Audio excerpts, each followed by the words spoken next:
नमस्कार, आप सभी का स्वागत डीडी न्यूज पर। आपके साथ मैं हूं मुकुल शर्मा। इस वक्त की बड़ी और अहम खबरें आपके साथ साझा करेंगे, लेकिन सबसे पहले नजर डालते हैं हेडलाइंस पर। जम्मू कश्मीर, पंजाब और राजस्थान में सीमाओं पर आज सुबह शांति। कल सैन्य कार्रवाई पर रोक पर बनी सहमति का पाकिस्तान ने किया था उल्लंघन। किसी भी स्थिति से निपटने के लिए सेना को खुली छूट।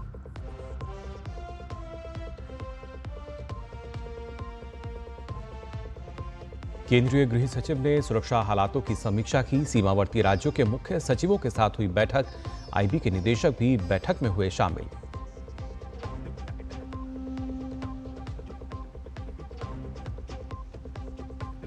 भारत और पाकिस्तान के बीच सैन्य कार्रवाई रोकने पर सहमति के बाद प्रधानमंत्री आवास पर बड़ी बैठक। रक्षा मंत्री, राष्ट्रीय सुरक्षा सलाहकार, चीफ ऑफ डिफेंस स्टाफ और तीनों सेनाध्यक्ष हुए शामिल।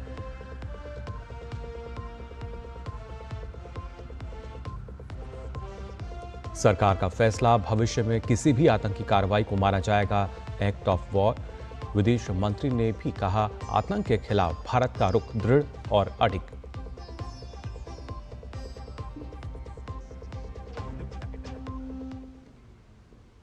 और आइए अब खबरें देखते हैं विस्तार से। आपको बता दें, पाकिस्तान से लगी जम्मू कश्मीर, पंजाब और राजस्थान की सीमाओं पर भारतीय सशस्त्र बल पूरी तरह से सतर्क हैं। सीमावर्ती क्षेत्रों में अब शांति है। जम्मू, पुंछ, राजौरी, अखनूर, पठानकोट, फिरोजपुर, अमृतसर और जैसलमेर में आज सुबह हालात सामान्य दिखाई दिए। रात में किसी ड्रोन या गोलीबारी की खबर नहीं मिली है। गौरतलब है कि कल सैन्य कार्रवाई पर रोक पर बनी सहमति का पाकिस्तान ने उल्लंघन किया था, जिसके बाद भारत ने कड़ा विरोध जताते हुए किसी भी स्थिति से निपटने के लिए सेना को खुली छूट दे दी थी। तो अगर बात की जाए, कल रात बनी सहमति के बाद से लगातार शांति जो है वो नजर आई और आज सुबह की जो तस्वीरें नजर आई उसमें लगभग सामान्य स्थिति, पूरी तरीके से शांति अलग अलग जो क्षेत्र हैं उनमें नजर आई। खासतौर से जो तमाम सीमावर्ती राज्य हैं, यानी अगर बात की जाए जम्मू कश्मीर की, पंजाब, राजस्थान, यहाँ के अलग अलग क्षेत्र जहाँ पर आज सुबह की जो तस्वीरें आई हैं वो भी आप देख सकते हैं किस तरीके से जो शांति है वो नज़र आ रही है। जो जीवन है वो सामान्य नज़र आ रहा है। हालांकि जो सुरक्षा एजेंसियां हैं, हमारे सशस्त्र बल हैं, वो पूरी तरीके से मुस्तैद हैं। सुरक्षा के लिहाज से अगर देखा जाए तो लगातार चौकसी बढ़ती जा रही है, लेकिन फ़िलहाल जो आम जनजीवन है वो सामान्य नज़र आ रहा है। आपको बता दें, जम्मू कश्मीर, पंजाब, राजस्थान की सीमाओं की अगर बात की जाए, पिछले दिनों जिस तरीके से भारत और पाकिस्तान के बीच तनावपूर्ण स्थिति बनी थी, उसके बाद आज सुबह की अगर बात करें तो काफ़ी शांति जो है वो पूरी तरीके से नज़र आ रही है। अलग अलग तस्वीरें आप देख सकते हैं पंजाब की और जम्मू कश्मीर की। पठानकोट, अमृतसर, पंजाब, जहां पर पूरी तरीके से शांति नज़र आ रही है। हालांकि चौकसी जो है वो ज़रूर बढ़ती जा रही है। और जब हम जम्मू कश्मीर की बात करते हैं तो राजौरी और अखनूर की तस्वीरें आप देख सकते हैं किस तरीके से सामान्य स्थिति जो है वो पूरी तरीके से नज़र आ रही है। राजस्थान के जैसलमेर की जो तस्वीर भी आप देख पा रहे होंगे, जो जनजीवन है वो पूरी तरीके से सामान्य दिनचर्या में आज जो लोग हैं, नागरिक हैं, वो यहाँ नज़र आ रहे हैं। कल रात जो सहमति बनी थी, हालांकि उसका एक बार उल्लंघन हुआ, लेकिन भारत ने जब उस पर कड़ा विरोध जताया उसके बाद से ही किसी भी तरह की गोलीबारी की या सीज़फायर उल्लंघन की कोई खबर नहीं है। और आज सुबह की जो तस्वीरें हैं पूरी तरीके से इस बात की गवाही दे रही हैं कि अब इन क्षेत्रों में जो सीमावर्ती क्षेत्र हैं यहाँ पर पूरी तरीके से शांति का माहौल है, जनजीवन सामान्य है।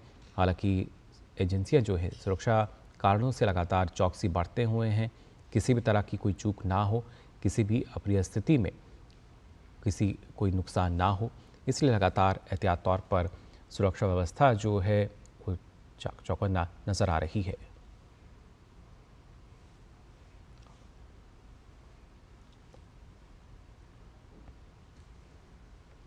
सीमा पर भारतीय सेना पूरी तरह से सतर्क है। भारत और पाकिस्तान के बीच सैन्य कार्रवाई रोकने पर बनी सहमति के बाद कल रात पाकिस्तान ने इसका उल्लंघन किया। विदेश सचिव विक्रम श्री ने कल रात प्रेस वार्ता कर कहा कि एलओसी पर अंतर्राष्ट्रीय सीमा पर पाकिस्तान ने आपसी सहमति का उल्लंघन किया है। विदेश सचिव ने कहा कि सशस्त्र बल स्थिति पर कड़ी निगरानी रख रहे हैं। उन्होंने कहा कि उन्हें अंतर्राष्ट्रीय सीमा के साथ साथ नियंत्रण रेखा पर उल्लंघनों की पुनरावृत्ति की किसी भी घटना से सख्ती से निपटने के निर्देश दे दिए गए हैं।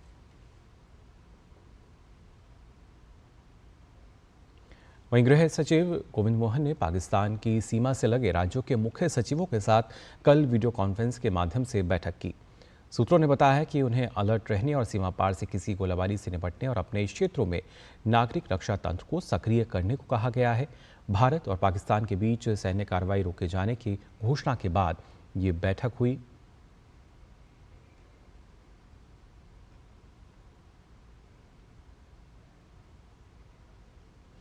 वहीं प्रधानमंत्री ने नई दिल्ली स्थित आवास पर एक बड़ी बैठक की, जिसमें रक्षा मंत्री, राष्ट्रीय सुरक्षा सलाहकार, चीफ ऑफ डिफेंस स्टाफ और तीनों सेनाध्यक्ष शामिल हुए। विदेश मंत्री डॉक्टर एस जयशंकर और विदेश सचिव भी इस दौरान मौजूद रहे। भारत और पाकिस्तान के बीच सैन्य कार्रवाई रोकने की सहमति की घोषणा के बाद ये बड़ी बैठक हुई।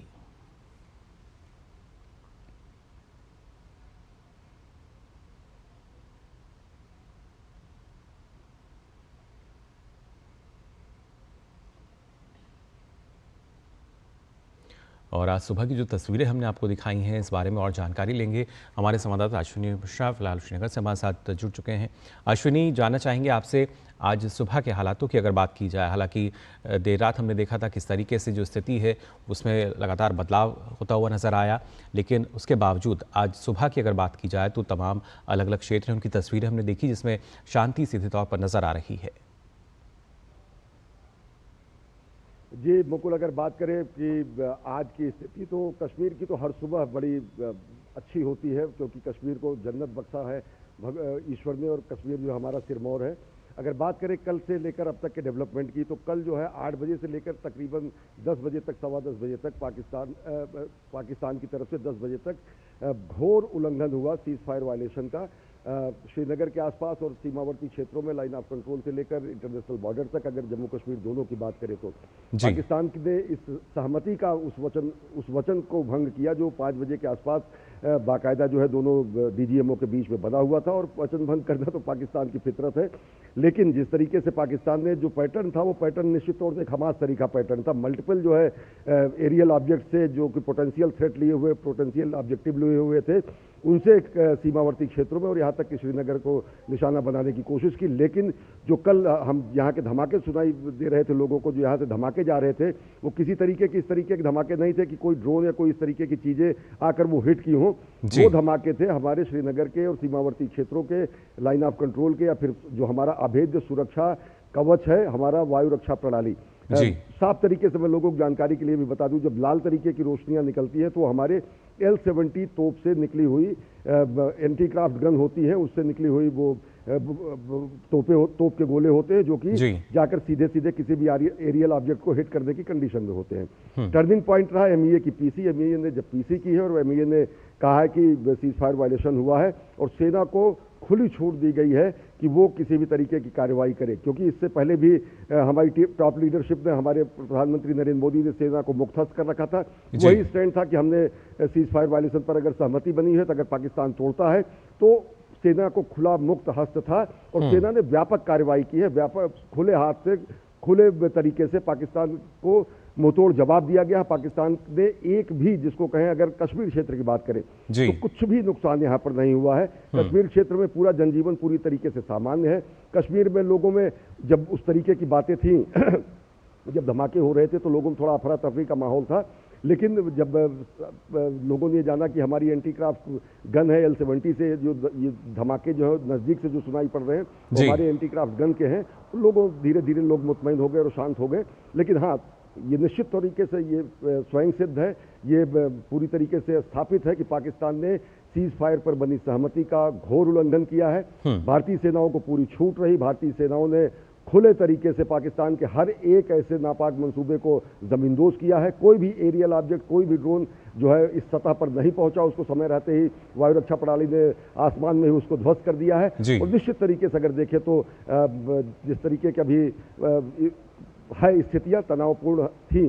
कल रात में काफ़ी तनाव था, लेकिन अभी जो है सब कुछ अंडर कंट्रोल है। सीमाएं अगर देखें, लाइन ऑफ कंट्रोल की अगर बात करें तो रात में कोई शेलिंग नहीं हुई। कल की अगर मैं बात करूं, परसों की बात करूं, नरसों की बात करूं, तो लगातार रात भर शेलिंग हुआ करती थी। राजौरी, पुंछ और उसके बाद उड़ी सेक्टर में लगातार सुबह तक होती थी। कल सुबह की अगर बात करूं तो 6:45 और 5:45 से 6 बजे के बीच में उस समय भी धमाके हुए थे। श्रीनगर को भी निशाना बनाने की कोशिश की गई थी। लेकिन कल जब बाकायदा विक्रम मिस्री की जब प्रेस कॉन्फ्रेंस आई है और भारत ने फिर एक बार कहा कि सेनाओं को पूरी खुली छूट है, सेनाएं पूरी तरीके से कोई भी कार्य करने के लिए, कोई भी ऑपरेशन तो चल ही रहा, कोई भी जवाब देने के लिए पूरी तरीके से वो मुस्तैद है, तो उसके बाद पाकिस्तान के जो है सीज फायर वायलेशन पूरी तरीके से शांत हो गया। रात भर उस प्रेस कॉन्फ्रेंस के बाद एक भी धमाका या एक भी तरीके का कोई सीज फायर वायलेशन या एक भी तरीके का कोई ड्रोन या किसी तरीके का एरियल ऑब्जेक्ट भारत की सीमाओं में नहीं पहुंचा है। और ये निश्चित तरीके से स्थापित है कि पाकिस्तान को जब ये लगा कि भारत के संयम की एक सीमा होती है, तो एक धैर्य की परीक्षा लेते हैं। वचन भंग तो पाकिस्तान ने किया भी था, और ये भी भारत ने एकदम क्लियर कर दिया था कि any act of terror will be considered as act of war. खैर कोई टेररिस्ट एक्टिविटी कहीं नहीं हुई, लेकिन ये तो खुद पाकिस्तान की सेना का एक टेररिज्म का चेहरा दिखता है। पैटर्न जो है वो हमास की तरह है, कार्रवाई जो है उसकी एक प्रोफेशनल सेना की तरह से नहीं, जिसमें इतिहास और वैल्यूज होते हैं। जी मुकुल, क्योंकि जिस तरीके से भारत जो है इस बात को कई बार दोहरा भी चुका है, और हमें नज़र भी आता है कि आतंकवाद के खिलाफ जो ज़ीरो टॉलरेंस की नीति है, उसके चलते ही जिसने भी लगातार जो फैसले लिए गए हैं, बैठकों का दौर हमने देखा, और उसी दिशा में लगातार अब जो देश है वो आगे भी बढ़ रहा है। लेकिन इसके साथ साथ अब अगर देखा जाए, जो डीजीएमओ की जो बैठक होनी है, कल का जो समय इसमें दिया गया था, उसको लेकर कुछ जानकारी अभी? देखिए, इससे पहले जो प्रेस कॉन्फ्रेंस थी उसमें साफ तरीके से कहा गया था कि 12 तारीख को डीजीएमओ दोनों देशों के डायरेक्टर जनरल मिलिट्री ऑपरेशन बैठेंगे और उसके बाद वो तय करेंगे। कल एक्चुअली सहमति थी, सहमति और समझौते में अंतर होता है। डीजीएमओ जब बैठेंगे तो कहीं ना कहीं नजर झुका के इसलिए बैठेंगे कि भारत ने कोई वचन भंग नहीं किया, भारत ने कोई सहमति नहीं तोड़ी, भारत ने किसी तरीके से अपने वचनबद्धता का प्रमाण भारत ने पूरी दुनिया को दिया, और पाकिस्तान ने वचन भंग होने का दोषी पूरी दुनिया के सामने अपने को दिखाया। कल जब डीजीएमओ की बैठकें होंगी, ये सब चीजें विस्तार से सामने आएंगी कि किस तरीके से अगर दोनों देशों के टॉप मिलिट्री ऑर्डर से अगर इस तरीके से सहमति बनती है, तो वो कौन से एलिमेंट हैं, वो कौन से आतंकवादी तत्व हैं, कौन से उद्धत मानसिकता है जो कि इस तरीके से सीज फायर वायलेशन करता है। तो एक बात के ये चले कि जो कहा जाता है वो कोई जुमला नहीं है कि पाकिस्तान एक आतंकवादी राष्ट्र है। पाकिस्तान की सेना जो है आतंकवादी मोडस ऑपरेंडी पे चलती है। पाकिस्तान का जो लीडरशिप है, अगर जाके आप देखते हैं, मैं वो एक बार फिर जिक्र करूंगा कि मुदस्सिर करके एक आतंकवादी जो है, जब वो मारा जाता है मुरीदके में, वहां पर लेफ्टिनेंट जनरल रैंक का सेना का अधिकारी सिर झुका के खड़ा होता है। शरीफ खानदान, नाम से ही कोई शरीफ नहीं होता, लेकिन शरीफ खानदान की जो चश्मो चराग है, जो पंजाब की मुख्यमंत्री है मोहतरमा मरियम नवाज, उनकी तरफ से पुष्प चक्र भेजा जाता है। जो आईजी पंजाब है पाकिस्तान के, उनकी तरफ से पुष्प चक्र भेजा जाता है।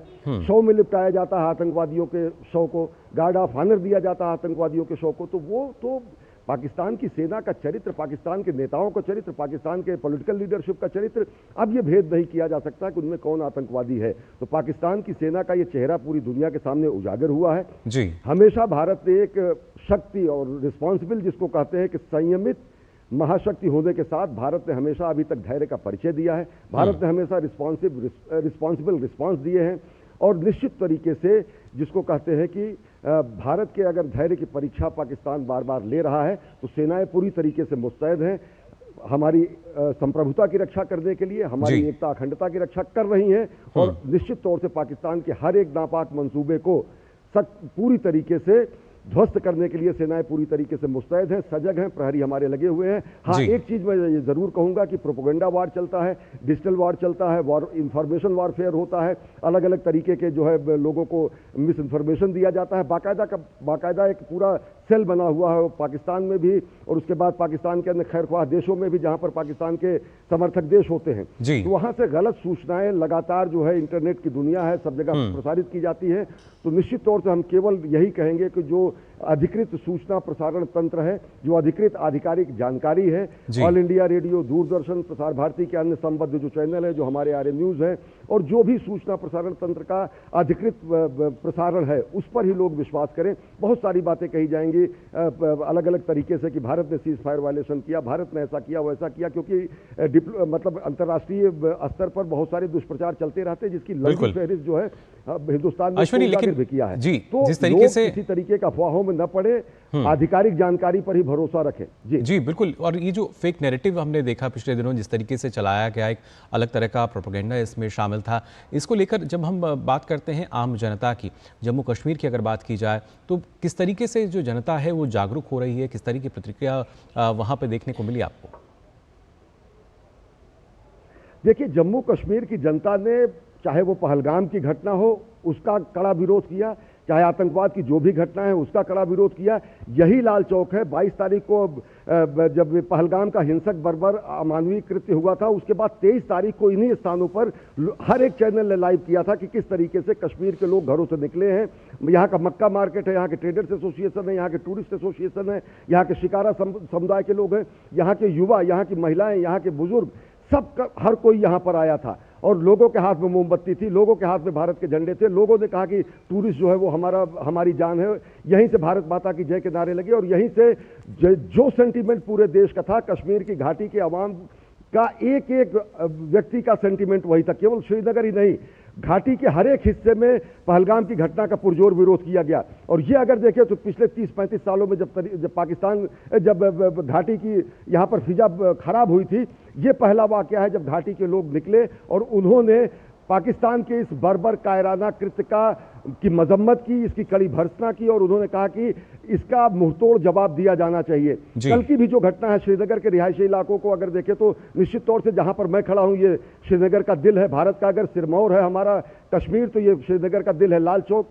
अब यहाँ पर शाम को जब जिस तरीके से सीज फायर वायलेशन किया गया और जब धमाके सुनाई पड़े तो लोगों में अफरा तफरी का माहौल था। लेकिन जब लोग ये जाने कि ये हमारे एंटी क्राफ्ट गन की आवाज़ है तो लोग काफ़ी सुकून में रहे और रात भर वो काफ़ी सुकून की नींद में सोए भी। तो निश्चित तौर से चाहे वो घाटी के एक एक व्यक्ति की बात हो, यही लाल चौक पर एक बड़ी संख्या में युवाओं का हुजूम बारामूला से आया था, कुपवाड़ा से आया था, कश्मीर श्रीनगर से आया था, जो हाथ में झंडा लिए हुए ऑपरेशन सिंदूर का खैर मकदम कर रहे थे। और ये कह रहे थे, मैं तो बताऊं, मैं सेंटीमेंट की अगर आप बात करें तो लोगों ने कहा कि एक निर्णायक युद्ध शांति के लिए होना चाहिए और हर एक व्यक्ति घाटी का हो चाहे देश के किसी भी हिस्से का हो, वो हमारे प्रधानमंत्री नरेंद्र मोदी के निर्णय के साथ, हमारी सेना के शौर्य के साथ, हमारे सूरवीरों के पराक्रम के साथ पूरा का पूरा हर एक व्यक्ति एक सजग प्रहरी की तरह लगा रहा और उसको पूरी दुनिया ने भी देखा है। मुकुल जी बिल्कुल अश्विनी, और जाहिर तौर पर कहीं ना कहीं एक सुकून जो है वो लोगों को ज़रूर महसूस होता होगा और एक विश्वास अपने देश की सेना पे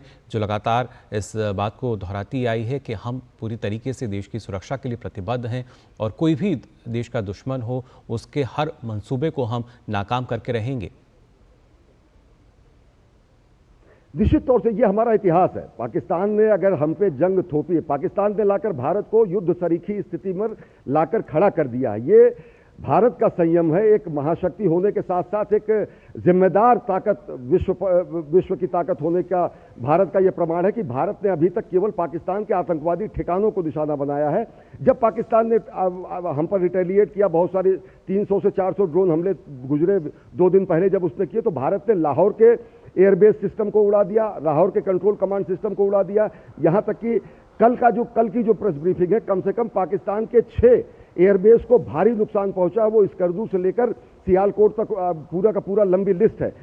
चाहे चकलाला हो, चाहे रहीम यार खान हो, चाहे स्कर्दू हो, चाहे पीओके में स्थित अन्य जो एयरबेसेज हैं उनको काफी नुकसान पहुंचाया गया था। इसको अधिकृत रूप में भारत ने प्रेस कॉन्फ्रेंस में बताया था। जी। स्थिति ये थी कि पाकिस्तान की कमर टूट गई थी। सियालकोट में जो उसका रडार सिस्टम था वो पूरी तरीके से ध्वस्त हो गया था।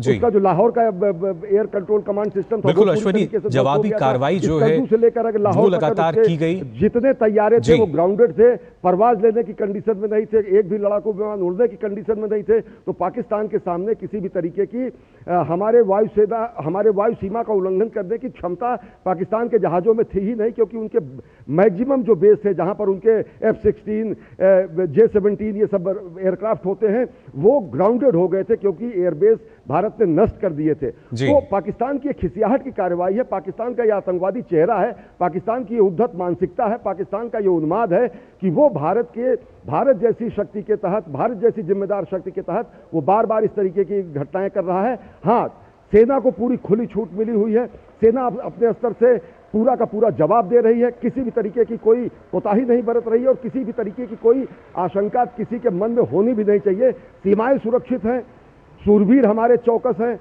शौर्य का प्रदर्शन कर रहे हैं। बस संकल्प शक्ति अभी पाकिस्तान हमारी देख रही है। और साथ ही साथ ये स्थिति है कि पाकिस्तान के हर एक नापाक मंसूबे का भारत मुंहतोड़ जवाब दे रहा है। मुकुल जी बिल्कुल, लगातार हमने देखा किस तरीके से मुंहतोड़ जवाब दिया गया, जवाबी कार्रवाई की गई और ये कहीं ना कहीं एक संकल्प भी है कि अगर आगे आने वाले समय में कुछ इस तरह की हरकत होती है तो उसका भी इसी तरीके से उसकी ही भाषा में जवाब दिया जाएगा। फिलहाल बहुत बहुत शुक्रिया आपका अश्वनी, हमारे साथ जुड़ने के लिए। तो हमारे संवाददाता अश्वनी श्रीनगर से बता रहे थे किस तरीके के हालात आज सुबह से नज़र आ रहे हैं। जो अलग अलग इलाके हैं सीमावर्ती, उनमें पूरी तरीके से शांति है और जो जनजीवन है वो सामान्य नज़र आ रहा है। फिलहाल बुलेटिन में अब हम यहाँ रुकने एक छोटे से ब्रेक के लिए जल्द लौटते हैं।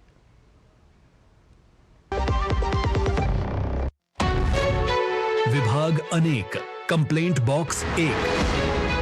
किसी भी सरकारी दफ्तर, विभाग या बैंक से जुड़ी शिकायत के लिए pgportal.gov.in पर जाएं, रजिस्टर करें, संबंधित विभाग चुनें, शिकायत दर्ज करें और ट्रैकिंग आईडी नोट करें।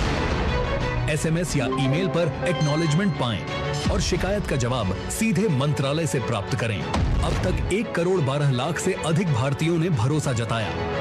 सीपी ग्राम्स, आपकी हर शिकायत का हल। अभी शिकायत दर्ज करें pgportal.gov.in।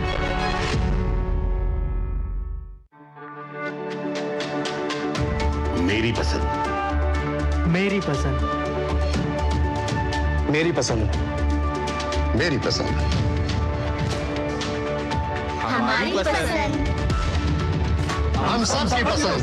मजबूत देश का मजबूत सरिया हो गया स्टील।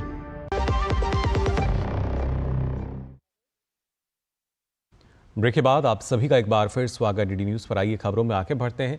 दिल्ली एयरपोर्ट ने ट्रैवल एडवाइजरी जारी की है। एडवाइजरी में कहा गया है कि दिल्ली एयरपोर्ट पर परिचालन सुचारू रूप से जारी है।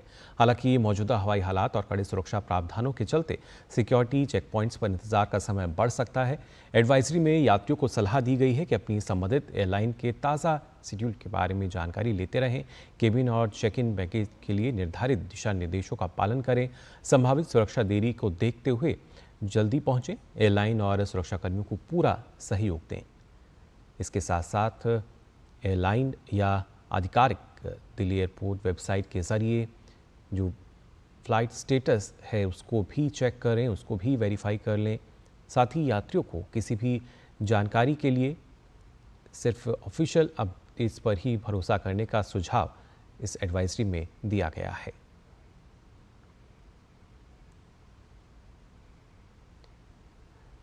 तो दिल्ली एयरपोर्ट की तरफ से अगर बात की जाए एडवाइजरी जारी की गई जिसमें अलग अलग जो दिशा निर्देश हैं उनका पालन करने की बात कही गई है और ये ज़रूर कहा गया है कि किसी भी तरह की कुछ अपडेट आपको लगती है तो आधिकारिक हैंडल जो है या आधिकारिक स्रोत जो हैं उन पर ही भरोसा करें और पूरा सहयोग करें एयरलाइन और सुरक्षा कर्मियों पर।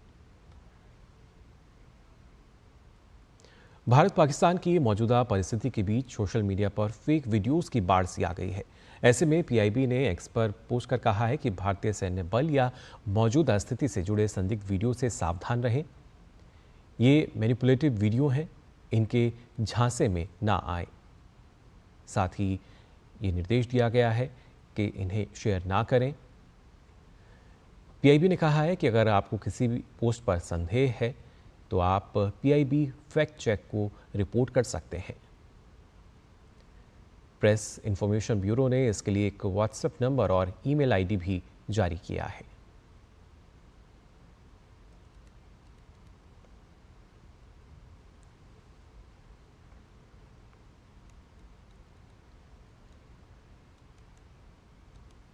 वहीं रूस और यूक्रेन के बीच युद्ध विराम को लेकर अटकलें तेज हो गई हैं। रूस के राष्ट्रपति व्लादिमीर पुतिन ने यूक्रेन के सामने बगैर किसी शर्त के बातचीत का प्रस्ताव रखा है। यूक्रेन के साथ होने वाली ये बातचीत इस महीने की 15 तारीख को इस्तांबुल में होगी। पुतिन के इस ऐलान के बाद अब दोनों देशों के बीच युद्ध विराम की संभावना काफ़ी बढ़ गई है। इससे पहले अमेरिका लंबे समय से रूस और यूक्रेन के बीच युद्ध विराम कराने के लिए प्रयास करता रहा है। वहीं इस मामले में यूक्रेनी राष्ट्रपति व्लादिमीर ज़ेलेंस्की ने सोमवार से 30 दिन का बिना शर्त युद्ध विराम लागू करने की अपील की है, ताकि शांति वार्ता की राह खोली जा सके। उन्होंने कहा कि यदि रूस नहीं मानता है तो ऊर्जा और वित्तीय क्षेत्रों में कड़े प्रतिबंध लगाए जाएंगे।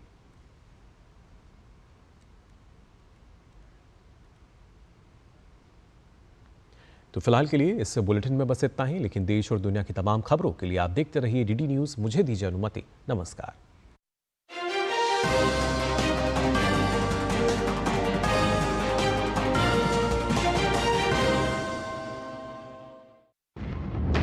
झूठ से भी खतरनाक